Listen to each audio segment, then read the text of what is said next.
Bugün ağ rubaşka ilə kombin etmək istəyirəm. Bir fikrim var. Görək necə görsənir. Rubaşka Zara. Cins şalvar isə bilmirəm hansı butikdən almışdım. Əslində belə də saxlamaq olar. Amma mənim fikrim başqadır. Əsas məsələ rubaşkanın buradan görsənməsi. Ayaqqabı olaraq bura nə seçim bilmirəm. İki fikrim var amma biraz посмотрим. Elə вот такие. Ya bunlar olsun. Belə bir şey alınır. Aksesuar, açki. Açki əlavə edirik. Necədir sizcə? Ayaqqabının dəyişimi bir də onu da baxın. Bu ayaqqabıları giyinsəm necə olar baxaq. Belə bir look alındı. Amma bura bir çanta var. Onu göstərmək istəyirəm sizə. Neçə vaxtdır bunu sizə göstərmək istirdim, amma vaxt tapmıram.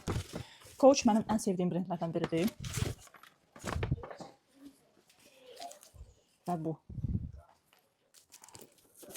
Balaca bir mini çantadır. İstəyirəm bu looka bunu əlavə edim. Bu çantanı da Avropadan sifariş etmişdim. Çok güzel. 2-3 kat aşağı qiymətə. Yani.